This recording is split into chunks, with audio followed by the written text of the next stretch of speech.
Salam. Puji Tuhan karena sampai pada saat ini kita masih diberi kekuatan oleh Tuhan. Dan ada kesempatan lagi bagi kita untuk boleh bersama-sama mendengarkan kebenaran firman Tuhan lagi. Namun sebelum kita akan bersama-sama mendengarkan dari kebenaran firman Tuhan, terlebih dahulu kita memohon pertolongan Tuhan di dalam doa. Mari kita berdoa.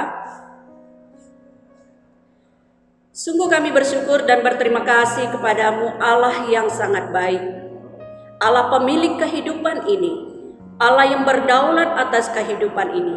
Kepadamu ya Tuhan kami naikkan ucapan syukur dan terima kasih kami, karena kami selalu menikmati dan merasakan betapa baiknya Tuhan, betapa Engkau memperdulikan kehidupan kami, selalu memberikan pertolongan-Mu kepada kami. Terima kasih Tuhan, ketika kami boleh diberi kesempatan untuk bersama-sama lagi untuk mendengarkan kebenaran firman-Mu pada kesempatan ini. Kiranya Engkau Allah akan memampukan kami untuk dapat mengerti dan memahami firman-Mu di dalam kehidupan ini. Sehingga melaluinya kami boleh dikuatkan, kami boleh dimotivasi untuk melakukannya di dalam kehidupan ini. Terima kasih Tuhan, terpujilah nama-Mu. Di dalam nama Tuhan Yesus kami mengucap syukur serta memohon pertolongan-Mu. Haleluya, amin. Jemaat Tuhan yang saya kasihi dalam Yesus Kristus, pada kesempatan ini saya mengajak kita untuk bersama-sama melihat firman Tuhan dari Mazmur 25 ayatnya yang keempat dan ayatnya yang kelima. Sekali lagi, Mazmur 25 ayat 4 dan ayatnya yang kelima. Firman Tuhan berkata demikian, "Beritahukanlah jalan-jalan-Mu kepadaku, ya Tuhan, tunjukkanlah itu kepadaku. Bawalah aku berjalan dalam kebenaran-Mu, dan ajarlah aku. Sebab Engkaulah Allah yang menyelamatkan aku. Engkau pun nanti-nantikan sepanjang hari." Puji Tuhan, dari bagian firman Tuhan yang kita baca pada kesempatan ini, saya ingin berbicara mengenai perjalanan hidup dalam Tuhan. Perjalanan hidup dalam Tuhan. Ketika kita membaca kitab Mazmur secara keseluruhan, kerap kali kita menjumpai dan menemukan tulisan dan ungkapan Daud yang menyatakan bagaimana perasaannya terhadap Tuhan, bagaimana ketergantungan hidupnya kepada Tuhan, bagaimana dia mengungkapkan pengagungan-pengagungannya kepada Tuhan, dan bagaimana dia merasakan betapa dia merasa ada ketenangan ketika dia hidup di dalam Tuhan. Daud sangat menyadari bahwa sungguh tanpa Tuhan dia tidak dapat menjalani kehidupan ini. Sungguh tanpa Tuhan dia tidak dapat hidup. Oleh karena itu, di dalam bagian firman Tuhan yang telah kita baca dari Mazmur 25 ayat 4 dan ayat yang kelima ini, saya ingin mengajak kita untuk memperhatikan beberapa bagian dalam bagian ini. Bagaimana Daud dapat berjalan di dalam jalan Tuhan? Ia meminta petunjuk dari Tuhan dengan berkata yang pertama adalah, "Beritahu dan tunjukkan jalan-Mu kepadaku." Ini yang pertama dia meminta. Supaya dia dapat berjalan di dalam jalan Tuhan, dia meminta kepada Tuhan untuk memberitahukannya dan menunjukkan jalan Tuhan kepadanya. Di dalam ayat yang keempat mengungkapkan bagian itu, "Beritahukanlah jalan-jalan-Mu kepadaku, ya Tuhan. Tunjukkanlah itu kepadaku." Sebuah permohonan yang begitu dalam yang diungkapkan dan disampaikan oleh Daud kepada Allah. Daud sadar bahwa hidup ini merupakan sebuah perjalanan yang harus ditempuh. Namun dengan kekuatan dan kemampuan Daud sendiri untuk menjalani kehidupan ini, tentu dia tidak bisa. Tentu dia tidak sanggup. Dia membutuhkan kekuatan dari Tuhan. Dia membutuhkan petunjuk dari Tuhan. Oleh sebab itu ia memohon dengan sangat kepada Tuhan agar Tuhan memberitahukan jalan yang harus ditempuh. Jalan mana yang harus ditempuh? Kalau kita membaca dari Mazmur 27 ayat yang ke-11, Mazmur 27 ayat yang ke-11, di sana dikatakan, tunjukkanlah jalanmu kepadaku, ya Tuhan, dan tuntunlah aku di jalanmu yang rata. Tunjukkanlah jalanmu kepadaku, ya Tuhan, dan tuntunlah aku di jalan yang rata. Ini merupakan permohonan Daud, doa Daud. Memang kita sadari bahwa tidak semua orang mengerti jalan yang harus ditempuh. Tidak semua orang yang paham bagaimana dia akan menempuh perjalanan hidup ini untuk sampai kepada tujuan akhir dari kehidupannya. Oleh sebab itu, bagaimana Daud memohon kepada Tuhan agar ia memberitahukan jalan hidup yang harus ditempuh. Bagaimana dia merindukan agar Tuhan mengatakan, menunjukkan, memberitahukan dia jalan hidup kepadanya. Tentu ini pun dapat menginspirasi kita, mendorong kita untuk memahami dan mengerti bagaimana kita dapat mengetahui jalan Tuhan di dalam kehidupan ini. Jalan mana yang harus kita tempuh? Tentu ketika kita melihat bagaimana Daud meminta kepada Allah, inilah yang mendorong kita, menginspirasi kita untuk juga memohon kepada Allah agar Dia memberitahukan, mengatakan, menunjukkan jalan hidup yang harus kita tempuh. Mazmur 32 ayatnya yang ke-8 pun, Mazmur 32 ayatnya yang ke-8 pun di sana dikatakan, aku hendak mengajar dan menunjukkan kepadamu jalan yang harus kamu tempuh. Aku hendak memberi nasihat, mataku tertuju kepadamu. Dengan kata lain bahwa ketika Daud meminta kepada Tuhan agar Tuhan memberitahukan jalan kepadanya, dan Tuhan berkata bahwa aku akan memberitahukan jalan mana yang harus engkau tempuh. Aku ingin menasihatmu dan aku akan menunjukkan jalan itu kepadamu. Dan tentu ini pun menjadi kerinduan kita bersama, orang-orang yang telah percaya kepada Allah, orang-orang yang telah hidup di dalamnya. Mungkin saja kita tidak dapat menempuh perjalanan hidup ini dengan baik. Tetapi ketika kita sadar bahwa kita sangat membutuhkannya, kita pun dimotivasi di dalam bagian ini. Lalu yang kedua, bagaimana Daud dapat berjalan di dalam jalan Tuhan? Ia meminta kepada Tuhan dengan berkata, bahwa aku berjalan di dalam kebenaran. Yang kedua yang dapat kita lihat, bagaimana Daud dapat berjalan di dalam jalan Tuhan. Yang kedua, dia meminta kepada Tuhan bahwa aku berjalan di dalam jalan. Di dalam ayatnya yang ke-5 di sana dikatakan, bawalah aku berjalan dalam kebenaran-Mu dan ajarlah aku. Sungguh Daud tidak ingin lepas dari pengontrolan dan pengawasan Tuhan di dalam kehidupannya. Permintaan Daud kepada Tuhan agar Tuhan senantiasa membawa dan menuntunnya berjalan dan berada di dalam kebenarannya saja. Berada di dalam ketetapan-ketetapannya. Sebenarnya kalau kita memperhatikan ya, perjalanan kehidupan Daud, seringkali ia diperhadapkan dengan godaan-godaan yang bisa saja membuat dia jauh dari hadirat Allah.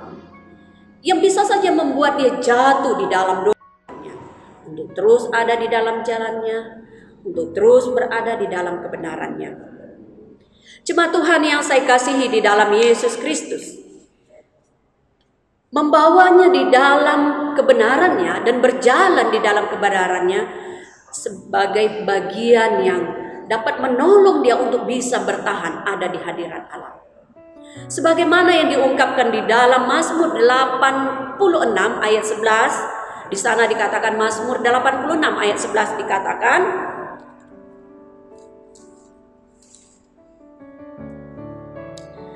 tunjukkanlah jalanmu, ya Tuhan, supaya aku hidup menurut kebenaran-Mu. Bulatkanlah hatiku untuk takut akan nama-Mu. Ini juga merupakan kerinduan Daud kepada Allah. Tunjukkanlah jalan-Mu, ya Tuhan, supaya aku hidup menurut kebenaran-Mu, supaya aku berada di dalam kebenaran-Mu, supaya aku mengerti kebenaran-Mu dengan baik. Inilah kerinduan Daud kepada Allah, agar ia sungguh-sungguh mengerti dan memahami jalan Tuhan, sehingga membuatnya untuk terus dan terus berada di dalam kebenaran Allah, di dalam jalan Allah, di dalam kehidupannya. Lalu yang ketiga yang dapat kita lihat, bagaimana Daud dapat berjalan di dalam jalan Tuhan. Ia meminta kepada Tuhan. Ia memintanya dari Tuhan dengan berkata, ajar aku tentang jalan. Ajar aku tentang jalan. Kalau kita membaca di dalam Mazmur 143 ayatnya yang ke-10, di sana dikatakan, ajarlah aku melakukan kehendak-Mu, sebab Engkaulah Allahku. Kiranya roh-Mu yang baik itu menuntun aku di jalan yang rata. Ajarlah aku melakukan kehendak, sebab Engkaulah Allahku. Ini pun menjadi bagian dari kerinduan Daud kepada Allah.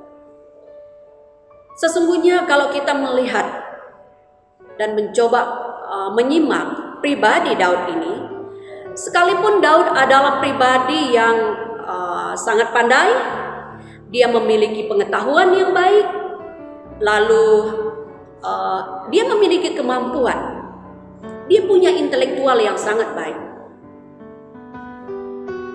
Namun kita lihat, dia sangat menyadari keterbatasannya di hadapan Allah yang Maha Tahu.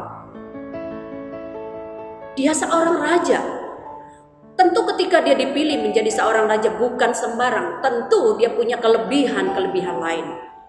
Dia punya pengertian yang begitu besar. Dia punya pemahaman yang begitu baik. Punya intelektual, pengertian, kemampuan. Tetapi mengapa masih dia mau katakan kepada Tuhan, Tuhan ajarkan aku. Ajarkan aku untuk melakukan kehendak. Mungkinkah dia menyadari bahwa kalau dia dengan kekuatan, kemampuan, dengan akalnya sendiri, lalu dia bertindak tidak sesuai dengan kehendak Tuhan? Mungkin saja itu bisa terjadi. Ia bersedia diajar dan dituntun agar memiliki pengertian yang benar, agar dia memiliki pengertian dan pemahaman yang benar tentang jalan yang harus ditempuh di dalam kehidupannya, untuk dapat melakukan kehendak Tuhan dengan baik di sepanjang kehidupannya, bukan sesaat saja, bukan seketika saja. Tetapi kalau kita membacakan sampai ayatnya yang kelima tadi, ya, di sana dikatakan bahwa aku menanti-nantikan engkau sepanjang hari. Sepanjang hari dia ingin mengerti bagaimana Tuhan terus menunjukkan jalannya. Jalan yang harus ditempuh. Sepanjang hari dia menantikan Tuhan untuk terus membawa dan menuntunnya di dalam kebenarannya. Sepanjang hari dia menantikan Tuhan untuk terus mengajar dan mengajarnya untuk melakukan kehendaknya. Dengan kerendahan hati yang memohon kepada Tuhan, ajarlah aku, ajarkan kepadaku kebijaksanaan dan pengetahuan yang baik. Sebab aku percaya kepada perintah-perintahmu. Ini dikatakan di dalam Mazmur 119 ayatnya yang ke-66. Dia meminta agar Tuhan mengajarnya tentang kebijaksanaan, mengajarnya tentang pengetahuan, supaya dia dapat melakukan kehendak Tuhan.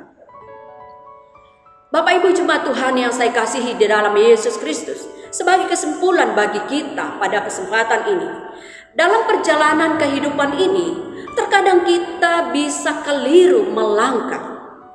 Terkadang sering kita tidak mengerti jalan Tuhan dengan benar, tidak mengerti jalan Tuhan dengan baik.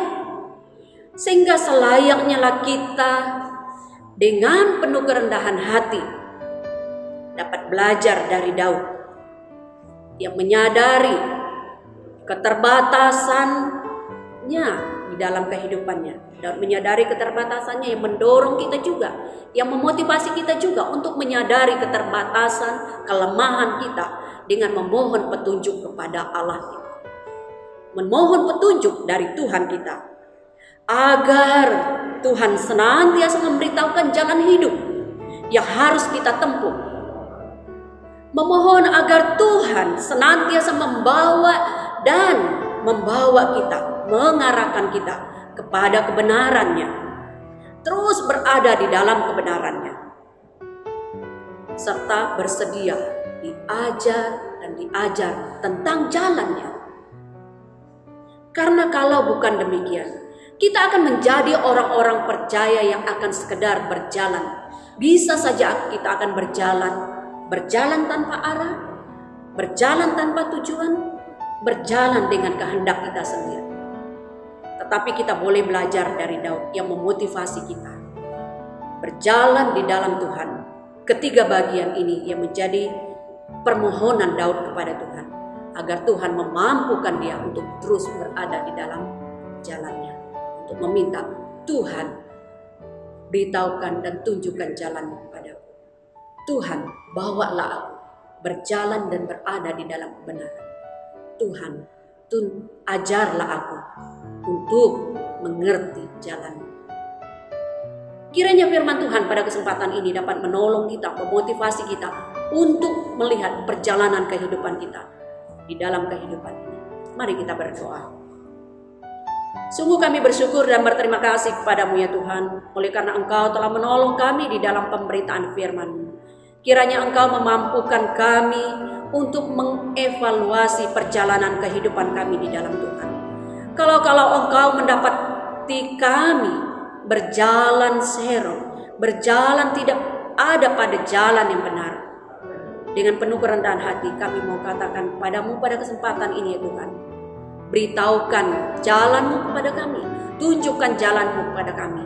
Bawalah kami untuk terus berada di dalam kebenaran-Mu. Tuntunlah kami, arahkan kami kepada kebenaran-Mu, dan ajarlah kami untuk mengerti jalan hidup di dalam Tuhan. Memberi kami kerendahan hati. Terima kasih Tuhan. Ini doa kami. Di dalam nama Tuhan Yesus kami mengucap syukur. Haleluya. Amin.